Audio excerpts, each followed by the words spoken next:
The name Nate Long will forever be hallowed in Lakeville North lacrosse history as he netted his second straight overtime winner to vault the Panthers to their first ever Minnesota State Championship. It's a wonderful thing. You know, it's a school that's built on athletic excellence, and we wanted to get one. We want to hang a banner in the gymnasium. This is a special group of kids that's worked hard that deserves this. So your goal against Shakopee, you got the overtime winner, you got tonight. Is it the same feeling, or is it just different winning the championship? Oh, definitely different winning the championship. Definitely different type of atmosphere, and another core memory that I'm never going to forget. It was amazing seeing the whole crowd freak out. The bus ride back to campus from Pony Stadium is lengthy for these Lakeville North lacrosse players. But for these Panthers, you bet they'll be partying hard. Here in Stillwater, Matt Kennedy, 5 Eyewitness Sports. Maple Grove's Jordan Borsch is one of the top 400-meter runners in the country. Today, she's the best in Minnesota, getting on top of the podium 3 times here at the state meet. It means a lot. I wanted to do this for a while, so I'm glad that finally happened. Borsch's track career doesn't end here in St. Michael, as she's headed to South Bend to dash for University of Notre Dame. At the state meet, Matt Kennedy, 5 Eyewitness Sports. Kevin O'Connell and Mike Vrabel go way back as teammates on the New England Patriots. This week, as head coaches, they brought both their teams to a joint practice here in Eagan. This is one of 2 joint practices being held at TCO this preseason. Not only just from my previous relationship with Vrabes as a former teammate, but I just know the stuff he talks about. I know situational work. I know we're going to be able to put together some really good practices. The Vikings are hosting the Titans this Saturday at US Bank Stadium. They're still searching for their first preseason win. Live at training camp, Matt Kennedy, 5 Eyewitness Sports.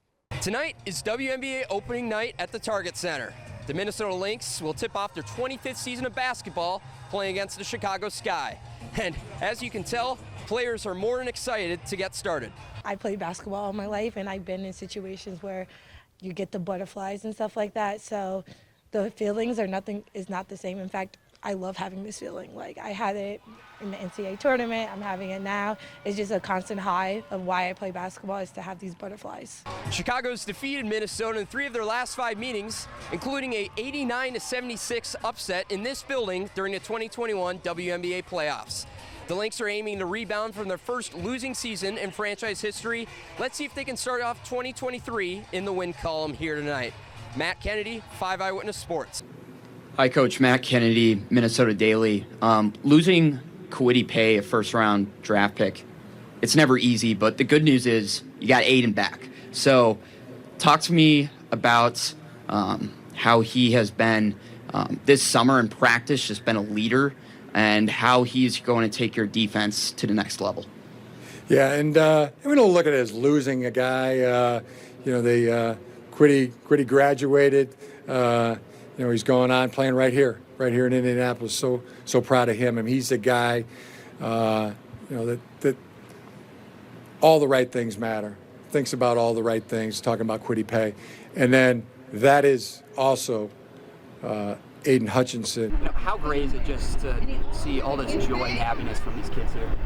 It's everything, man. I was a kid once, so to get the opportunity, to be around, something you enjoy. And I love seeing kids with smiles on their faces. It means I'm doing my job, doing something right. It's just what I do, man. Is it kind of emotional being back in Minnesota? Yeah, I love it. It is. This place means a lot to me and my family. They gave me and my family a great opportunity, at life. And, I got drafted here, so they gave me an opportunity at my dream, and I appreciate them for everything they did for me and my family. You have a little bit more of a chip on your shoulder that you released? Me, I'm the type of person, I wake up with a chip on my shoulder, so this is who I am. So it was never nothing added to it. Everybody was good when I left. So we was on good terms when I left. It wasn't like I left on a bad note. I left in great hands in Minnesota. So I always wake up with a chip on my shoulder. Are you approaching this offseason differently now that you're free agent? You got to. You got to kind of put stuff in certain terms of, I got to just go a little harder. I got a new opportunity, a fresh start, and just go out and improve myself again. How does that shoulder feel from the surgery? It feels great, man. Just to have that in the back of my mind, that is over with, that I could just go out there and be free, and just be me and turn it loose and be Dalvin. That's being explosive and having fun at playing football.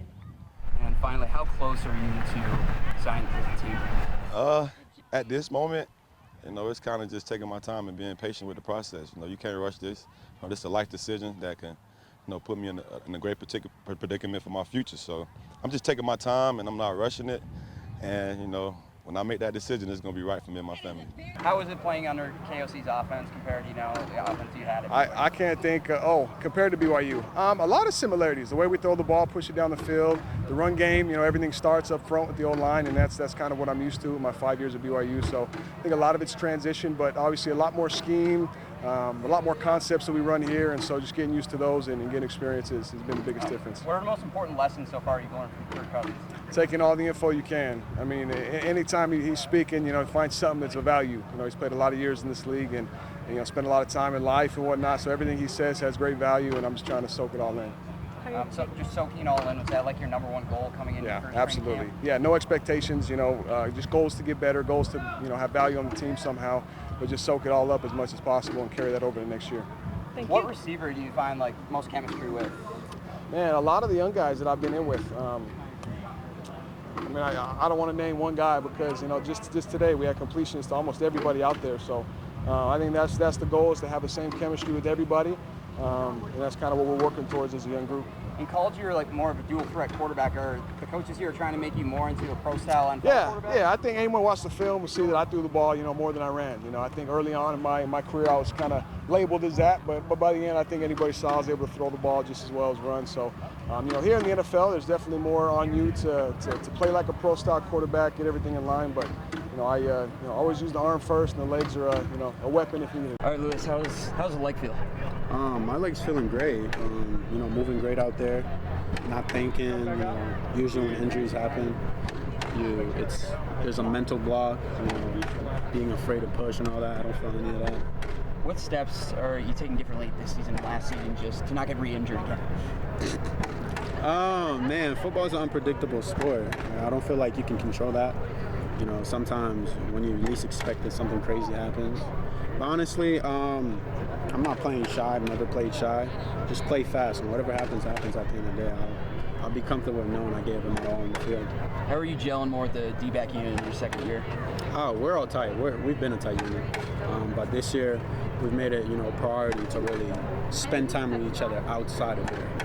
So, we're getting to know each other on a personal level.